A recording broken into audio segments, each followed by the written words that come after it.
Izinkan kami dari mahasiswa Universitas HKBP Nomensen Medan.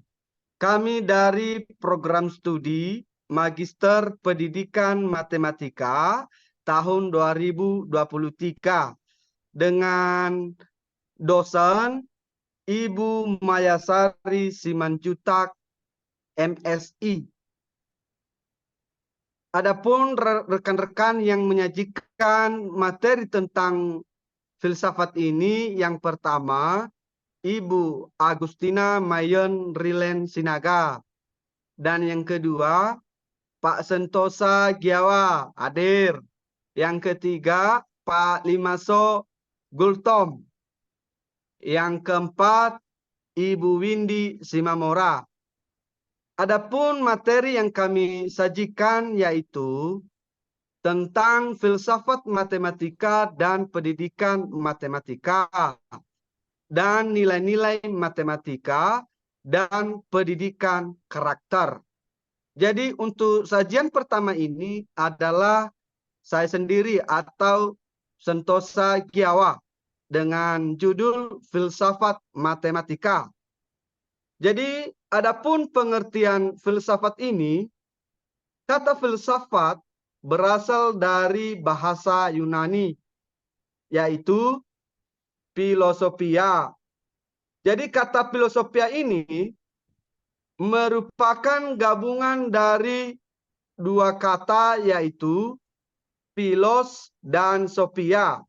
Jadi philos ini berarti sahabat atau kekasih. Sementara sophia ini memiliki juga arti, yaitu kebijaksanaan, pengetahuan, kearifan. Jadi kami simpulkan bahwa maka filosofia ini adalah cinta pengetahuan. Plato dan Socrates dikenal sebagai filosofos atau filsuf, yaitu orang yang cinta pengetahuan. Selanjutnya, ada juga pengertian filsafat menurut beberapa ahli. Yang pertama, menurut Plato, pada tahun 428 sampai 348 sebelum Masehi, dikatakan di situ bahwa filsafat adalah ilmu pengetahuan tentang segala yang ada untuk mencapai suatu kebenaran. Menurut Aristoteles, pada tahun 384 sampai 322 sebelum Masehi, dikatakan bahwa filsafat adalah ilmu pengetahuan tentang kebenaran yang di dalamnya terdapat yang namanya logika, fisika, dan pemikiran kritis. Dan menurut Cicero, pada tahun 106 sampai 43 sebelum Masehi, dikatakan bahwa filsafat adalah ibu dari semua seni, atau the mother of all the arts. Ia juga mendefinisikan filsafat sebagai arts vitae atau seni kehidupan. Selanjutnya, pengertian matematika. Jadi matematika berasal dari bahasa Yunani, yaitu matema, yang diartikan sebagai sains atau ilmu pengetahuan atau belajar. Jadi menurut juga matematikos, yang diartikan sebagai suka belajar.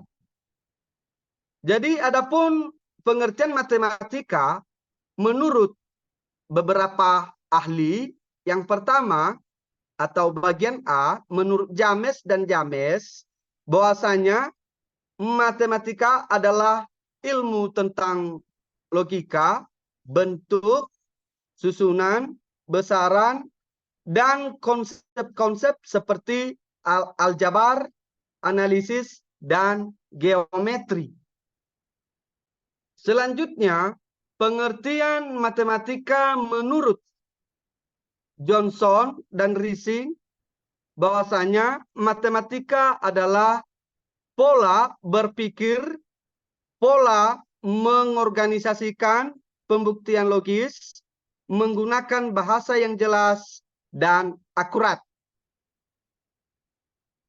Menurut Klein, bahwasanya matematika bukan ilmu yang dapat sempurna oleh dirinya sendiri, tetapi matematika dapat membantu manusia menguasai masalah sosial, alam ekonomi, sehingga matematika disebut dengan ratu sekaligus pelayan ilmu lainnya.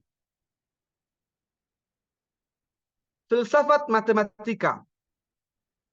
Jadi filsafat matematika adalah cabang ilmu filsafat yang bertujuan untuk merefleksikan dan menjelaskan hakikat matematika.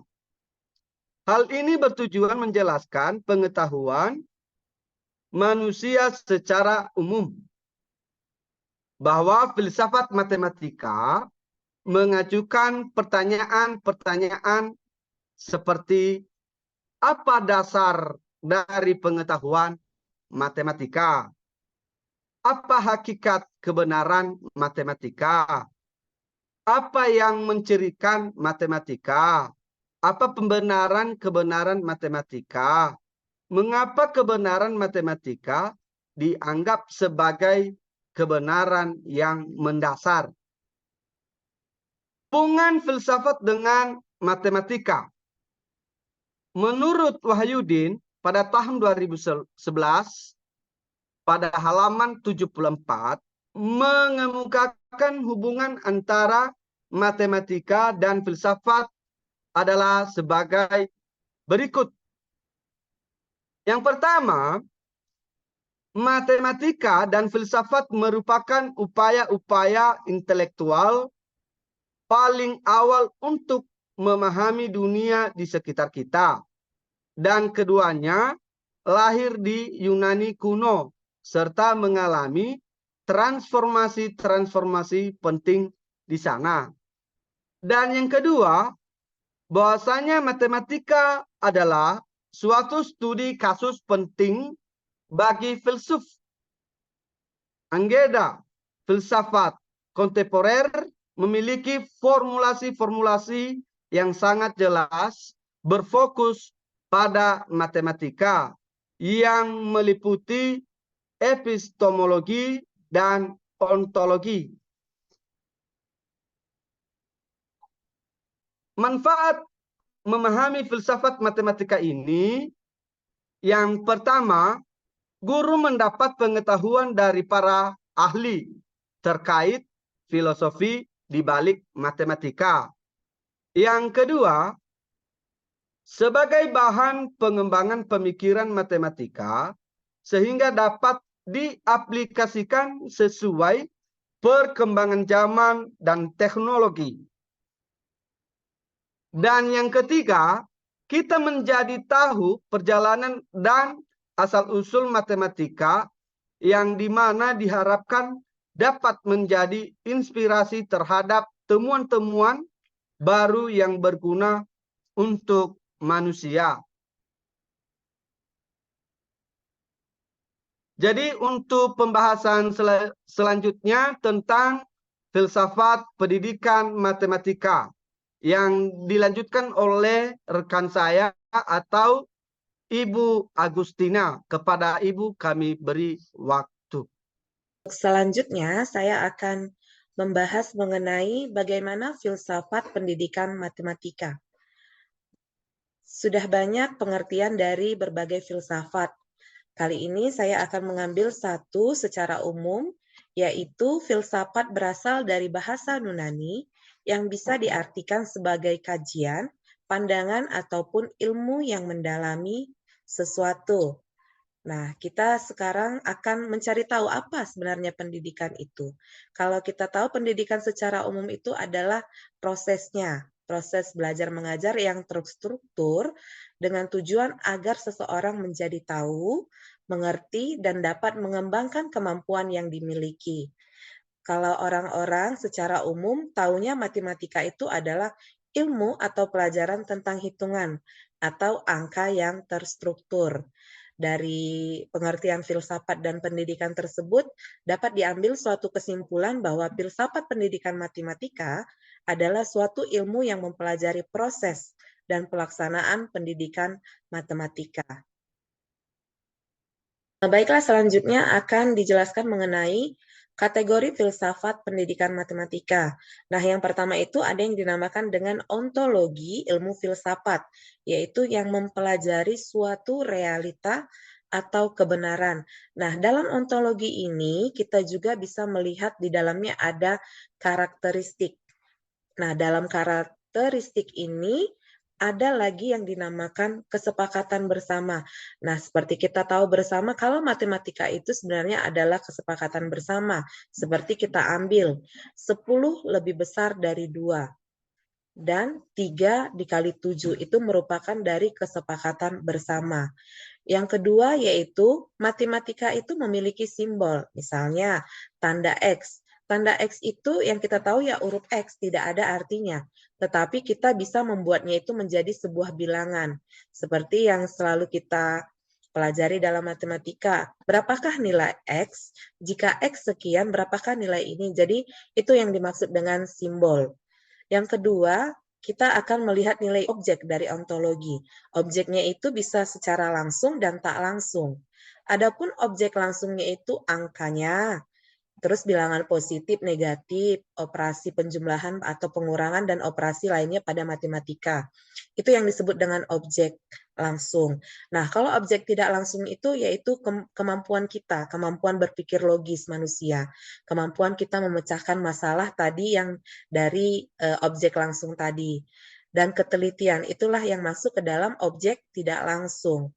Nah, dan satu lagi yaitu adalah sejarah pengembangan pendidikan matematika itu masuk ke dalam ontologi. Jadi, ontologi bisa kita masukkan ke dalam karakteristiknya, objek, dan sejarah pengembangan pendidikan matematika. Ada yang dinamakan dengan epistemologi pendidikan matematika. Jadi itu adalah ilmu yang mengkaji tentang bagaimana cara mengetahui pendidikan matematika atau sumber-sumber pendidikan matematika itu. Nah, dalam epistemologinya tadi kita lihatlah ada berbagai macamnya. Disitulah termasuk metode pendidikan matematikanya. Seperti kita tahu metodenya itu bisa ceramah, tanya jawab, PBL, berbasis game, dan lainnya. Itu metodenya. Media ajarnya kita bisa memasukkan buku, media audio, media visual. Itu media. Yang selanjutnya ada alat peraga. Misalnya kita mau mempelajari bangun ruang. Kita ambil alat peraganya di sini yaitu sedotan atau lidi. Kita mau belajar perkalian, kita ambil alat peraganya papan perkalian. Dan banyak lagi alat peraga yang bisa kita tampilkan sesuai dengan perkembangan kurikulum atau zaman pada saat ini. Yang selanjutnya itu ada sumber dan batas pengembangan pendidikan matematika. Nah, di dalam epistemologi ini kita harus tahu sumber dan batasan bagaimana pendidikan matematika. Seperti SD, SMP, SMA, itu pasti berbeda pengembangan pendidikan matematikanya. Makanya kita harus menyiapkan RPP atau modul atau silabusnya atau yang disebut sekarang sebagai ATP. Itulah yang menjadi sumber dan batas pengembangan pendidikan matematika. Jadi setiap satuan pendidikan itu berbeda pengembangan matematikanya. Selanjutnya itu ada aksiologi pendidikan matematika. Aksiologi pendidikan matematika adalah nilai-nilai yang ingin dikenalkan melalui pembelajaran matematika dan manfaatnya. Adapun tujuan sebagai pembentukan karakter, kedisiplinan, dan moral yang lebih baik. Jadi aksiologi itu ada nilai-nilainya, ada tujuan, dan ada pembentukan karakter di dalamnya. Nah, dapat kita telaah, kita kaji lagi di dalam aksiologi itu ada pembenaran pendidikan matematika, penyesuaian antara pengetahuan dan objeknya. Bagaimana sih contohnya? Misalnya dalam pembelajaran geometri bangun ruang. Yang kedua, prinsip-prinsip pengembangan pendidikan matematika. Nah, prinsip-prinsip pengembangan pendidikan matematika ini kita masukkan ke dalam kurikulum. Selanjutnya ada aliran pengembangan pendidikan matematika. Nah, kita dalam mengembangkan pendidikan matematika atau alih filsuf yang terdahulu, pengembangannya itu melalui konvensional dan empiris. Kita bisa dapat menelaah ini kembali, apa yang dimaksud dengan konvensional dan empiris. Konvensional itu adalah pengetahuan matematika dan kebenarannya berdasarkan linguistik atau kesepakatan yang tadi sudah kita bahas sebelumnya. Nah, kekurangan dari konvensional ini tadi yaitu tidak banyak memberi informasi karena ya kita tahu kesepakatan 1+2 ya 3, berarti tidak ada banyak informasi yang diambil dari 1+3 itu bagaimana, hanya berdasarkan kesepakatan. Nah, yang kedua itu kekurangannya adalah penolakan Queen yang menyatakan bahwa dalam aliran ini kita tidak akan menemukan semua kebenaran matematika dan logika.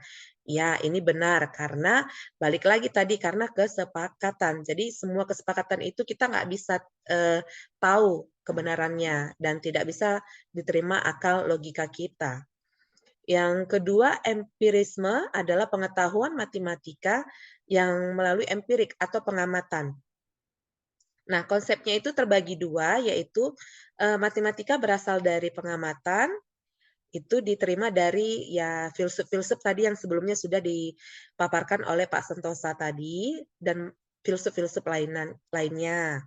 Yang kedua, kebenaran matematika memiliki dasar kebenaran empirik atau pengamatan, maka diambil dari dunia nyata. Berarti yang pertama tadi dari filsuf, yang kedua diambil dari dunia nyata. Nah, konsep ini ditolak semua pihak kecuali penganut aliran empiris ini tersendiri ya.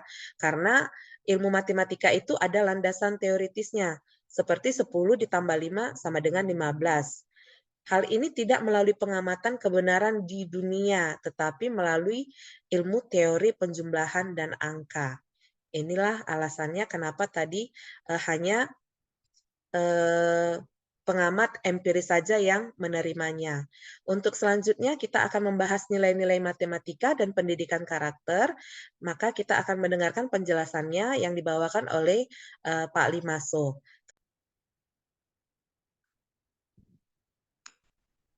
Ya, baik. Saya akan melanjutkan pembahasan yang telah diawali dari rekan-rekan saya tadi. Sekarang kita akan membahas nilai-nilai matematika dan pendidikan karakter. Nah, yang pertama kita mengerti dulu apa yang namanya nilai. Apa itu nilai? Nilai adalah sesuatu konsep yang abstrak yang ada pada diri manusia dan masyarakat mengenai hal-hal yang dianggap baik, buruk, atau benar, ataupun salah. Nilai yang bersifat abstrak ini tidak dapat diindra. Hal yang dapat diamati hanya objek yang bernilai. Misalnya nilai kesopanan. Seseorang dikatakan sopan, memiliki nilai kesopanan, tidak bisa kita simpulkan bahwa dia sopan. Tetapi kita harus bisa mengamati perilaku daripada seseorang tersebut, apakah dia memang sopan.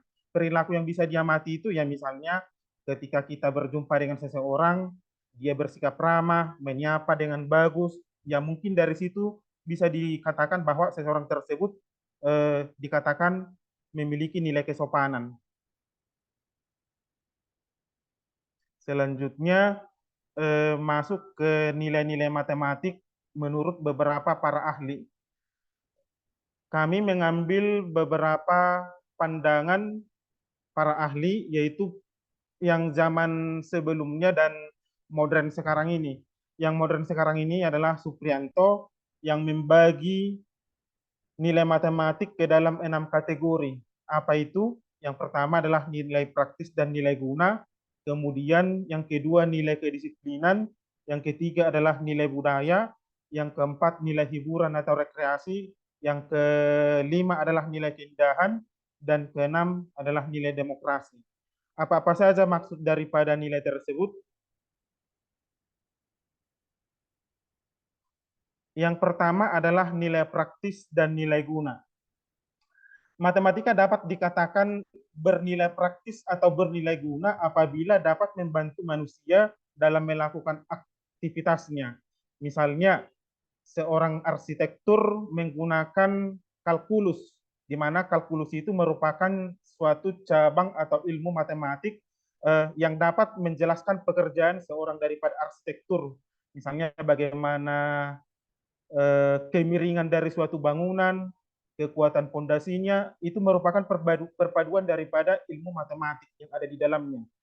Contoh yang lainnya misalnya adalah seorang akuntan membutuhkan matematika untuk pekerjaannya, bagaimana melakukan jurnal debit kredit dalam jurnal akuntansi, atau misalnya dalam bidang kedokteran juga bagaimana seorang dokter ataupun dalam bidang kefarmasian misalnya untuk meracik suatu obat, bagaimana komposisi daripada obat tersebut tentunya menggunakan ilmu ataupun kaidah matematik.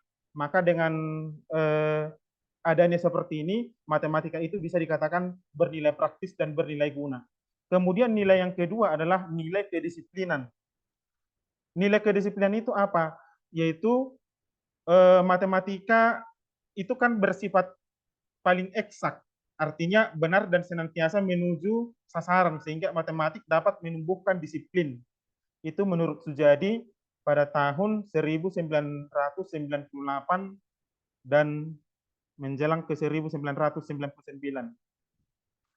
Dalam matematik, peserta didik harus mempunyai alasan atau argumen yang tepat dan akurat dan harus didasarkan pada ketentuan-ketentuan yang telah ditetapkan sebelumnya. Nah, di sini maksudnya nilai kedisiplinan itu ya harus taat asas, taat aturan.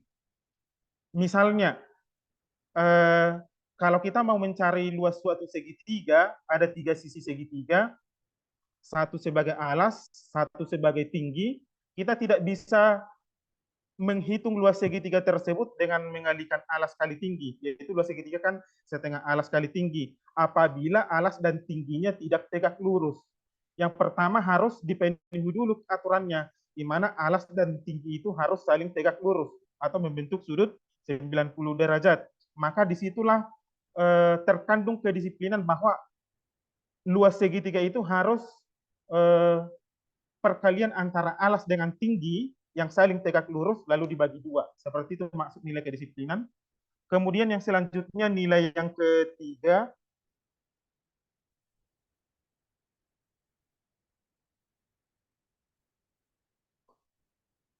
yaitu nilai budaya. Apa itu nilai budaya? Matematik merupakan hasil budaya atau pemikiran manusia sejalan dengan perkembangan dan kemajuan zaman. Matematika itu kan berasal dari ide-ide atau pemikiran-pemikiran ataupun kesepakatan daripada manusia sehingga tercipta suatu teorema, aksioma, definisi, ataupun yang lainnya. Dan di sana ada nilai-nilai yang mengandung nilai-nilai kebenaran yang bersifat logis, rasional, dan sebagainya. Artinya, ide-ide yang diciptakan manusia tersebut berfungsi untuk kehidupan manusia juga. Tentunya untuk membangun peradaban manusia. Yang selanjutnya adalah yang keempat, nilai hiburan ataupun rekreasi. Matematika merupakan salah satu penghibur yang ampuh.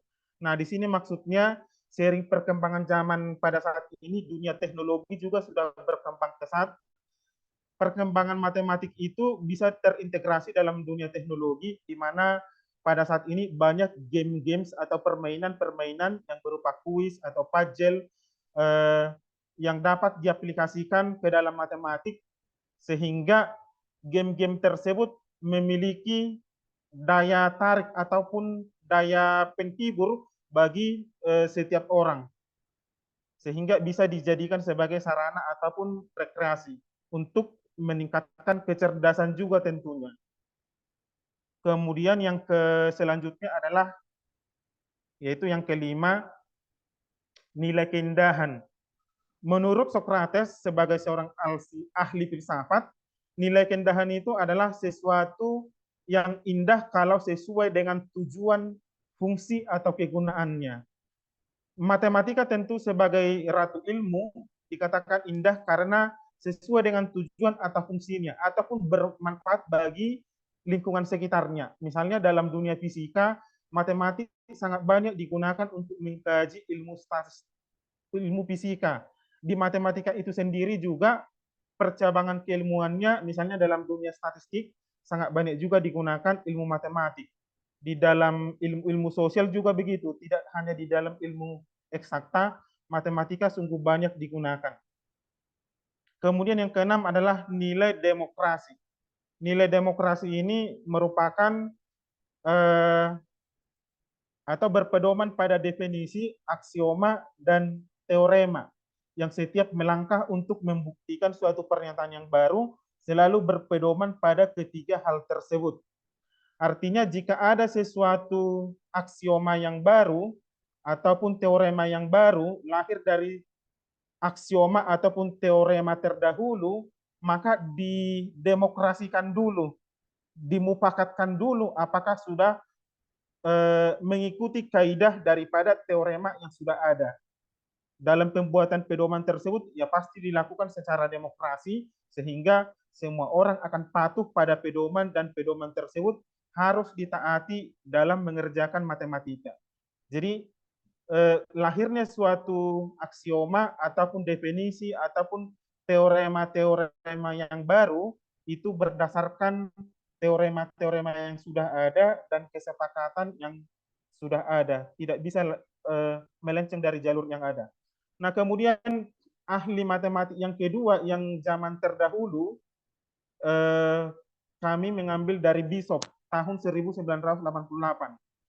Pandangan Bishop tentang nilai matematik ada 3 kategori. Yang pertama mengenai ideologi atau suatu paham. Pahamnya ada 2, paham rasional dan paham objektif. Yang pertama paham rasional atau nilai rasional. Nilai rasional menunjukkan bahwa matematika memiliki ide-ide yang tergantung pada teori, logika, dan hipotesis. Itu menurut Bishop pada tahun 2000. Selain itu, nilai rasional juga menunjukkan pemikiran logis, mempertimbangkan pertimbangan yang deduktif, yang mana menyangkut tentang kebenaran dari hasil dan penjelasan. Misalnya, kita tidak bisa mengatakan bahwa persegi itu adalah segi 4 yang memiliki keempat sisinya sama panjang. Karena harus ada nilai rasionalnya. Karena muncul pertanyaan begini, kalau kita mengatakan bahwa persegi merupakan segi 4 yang keempat sisinya sama panjang, maka muncul pertanyaan, loh, belah ketupat juga kan keempat sisinya sama panjang. Jadi terjadi perbedaan-perbedaan sehingga menimbulkan pandangan-pandangan yang berbeda. Maka definisi daripada persegi itu harus mengacu kepada selain sisinya sama panjang, maka keempat sudutnya juga harus siku-siku. Baru itu dikatakan sebagai sebuah persegi. Kalau hanya sisinya sama panjang, namun keempat sudutnya tidak siku-siku, maka itu bisa saja sebagai belah ketupat. Jadi ada ide-ide di sana yang sesuai dengan definisi objek tersebut. Nah, kemudian yang selanjutnya adalah nilai objektif. Nilai objektif ini dapat ditunjukkan melalui simbol-simbol atau gambar daripada objek yang merupakan instrumen untuk memahami matematik. Jadi bisa dikatakan nilai objektif ini untuk lebih menyederhanakan supaya kita lebih paham. Misalnya ada narasi yang mengatakan ataupun gagasan yang mengatakan bahwa panjang alas suatu segitiga panjang alas suatu segitiga sama dengan 2 kali panjang tingginya. Nah, untuk mempermudah pemahaman kita, maka diupayakanlah narasi tersebut ke dalam bentuk simbol ataupun bentuk notasi-notasi. Yaitu misalnya alas segitiga dimisalkan sebagai A dan tingginya sebagai T, maka bisa dikatakan atau dipersingkat menjadi A sama dengan 2T. Seperti itu. Itu maksud daripada nilai objektif. Atau bisa juga digambarkan suatu segitiga dan dibuat pengukurannya di mana alasnya sama dengan 2 kali tingginya. Kemudian yang kedua, berdasarkan sentimental. Ada 2, yaitu nilai kontrol dan nilai kemajuan. Apa itu nilai kontrol?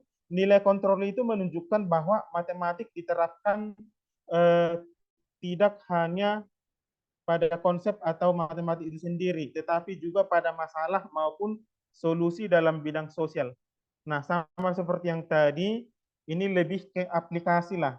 Kalau dalam bidang ilmu sosial, ada konsep integral dan turunan diaplikasikan, yaitu misalnya untuk menghitung biaya marginal atau marginal cost, ataupun biaya total atau total cost, ataupun biaya rata-rata. Ini digunakan dalam bidang ekonomi.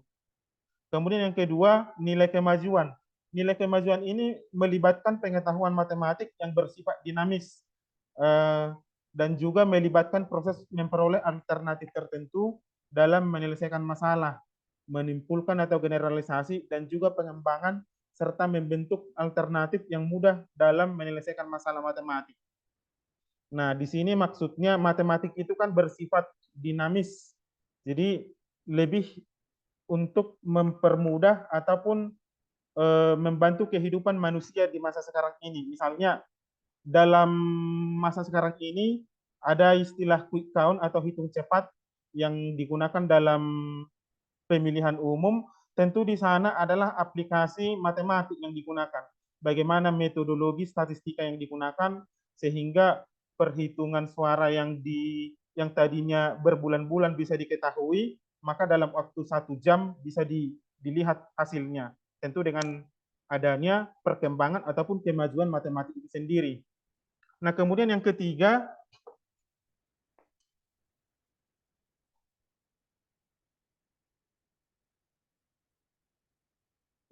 adalah berdasarkan sosiologi atau berdasarkan sosial ataupun lebih ke masyarakat.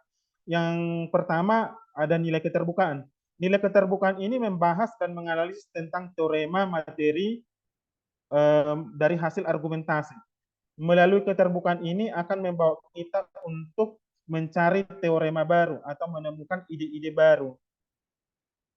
Misalnya begini, ada keterbukaan untuk mencari sistem penyelesaian daripada sistem penyelesaian persamaan linear 2 variabel atau SPLDP. Sistem persamaan linear 2 variabel itu kita ketahui bisa digunakan metode eliminasi, metode substitusi, metode grafik. Nah, selain itu bisa juga menggunakan matriks. Menggunakan matriks itu yaitu menggunakan metode determinan atau yang disebut dengan aturan Cramer, atau bisa juga menggunakan metode inverse. Nah, dengan adanya variasi daripada metode-metode ini, maka seseorang terbuka untuk memilih mana yang lebih tepat menurutnya, lebih gampang menurutnya untuk menggunakan metode mana. Jadi itu maksudnya nilai keterbukaan. Atau contoh lainnya adalah menggunakan faktorisasi prima dalam menentukan FPB. Bisa menggunakan faktorisasi prima, bisa juga menggunakan pohon faktor, dan masih banyak contoh-contoh lainnya. Nah, kemudian nilai misteri. Apa itu nilai misteri? Nilai misteri itu menunjukkan hubungan matematik itu sendiri, pola dan kejutan dalam matematika. Bishop tahun 1988 yang dikutip oleh DD 2006 mengatakan bahwa dalam matematik nilai misteri yang dimaksud adalah nilai-nilai dalam matematik yang menekankan pada keraguan, kekaguman, dan kerahasiaan gagasan matematik. Jadi ada di sana semacam ragu-ragu ataupun rasa kagum ataupun bahkan menjadi rahasia yang belum terbuktikan ataupun terbantahkan hingga pada saat ini. Misalnya dalam teorema Pitagoras dalam suatu segitiga siku-siku dikenal yang namanya sisi miring sisi siku-siku, di mana bahwa kuadrat sisi miring sama dengan kuadrat dua sisi yang lain. Misalnya bilangannya 3, 4, 5. Kalau kita kuadratkan 5, 25. Kalau kita kuadratkan 3 dan 4 lalu dijumlah, maka hasilnya sama juga 25. Kalau kita buat pengali ke 3, 4, 5, misalnya sama-sama kita kali 2, 3 kali 2 menjadi 6, 3 kali 4 menjadi, kali 2 tadi, 3 kali 2 menjadi 6, 4 kali 2 menjadi 8, 5 kali 2 menjadi 10. Ini berlaku juga teorema Pitagoras. Itulah yang disebut triple Pitagoras. Atau bahkan di bilangan 5, 12, 13 juga berlaku teorema Pitagoras. Nah, yang menjadi hal yang mengagumkan di sini adalah ketika kita mengalihkan 3 bilangan ini, 3, 4, 5, dia akan tetap menjadi kelipatan 60. 3 kali 4, 12. 12 kali 5, 60. Maka 60 kan kelipatan 60 sendiri. Atau artinya 60 habis membagi 60. Begitu juga dengan 6, 8, dan 10. 6 kali 8, 48. 48 kali 10, 480. Maka 480 nanti dibagi 6, dibagi 60, itu akan dapat 8. Artinya membagi 60. Begitu juga pasangan-pasangan bilangan yang lain, 5, 12, 13, bahkan pasangan-pasangan bilangan lain yang masih banyak lagi. Kenapa bisa seperti itu? Nah, ini menunjukkan suatu kekaguman. Hal-hal seperti ini yang disebut nilai-nilai misteri. Mungkin nilai-nilai yang menakjubkan masih banyak lagi yang bisa dibuktikan untuk selanjutnya. Kemudian untuk nilai karakter akan dibahas oleh rekan saya yang akan dilanjut oleh Ibu Windy. Silakan Ibu Windy. Baik. Oke. Baik, terima kasih kepada Pak Limaso. Baiklah, saya akan melanjutkan tentang pendidikan karakter. Kita akan membahas mengenai pendidikan karakter. Nah, pendidikan karakter itu adalah upaya sistematis untuk membentuk sikap, nilai, perilaku positif pada individu sehingga mereka menjadi pribadi yang bertanggung jawab, beretika, dan peduli terhadap orang lain dan lingkungannya. Pendidikan karakter itu pun bertujuan untuk mengembangkan aspek moral, etika, dan sosial pada individu, sehingga mereka dapat berperan sebagai anggota masyarakat yang baik.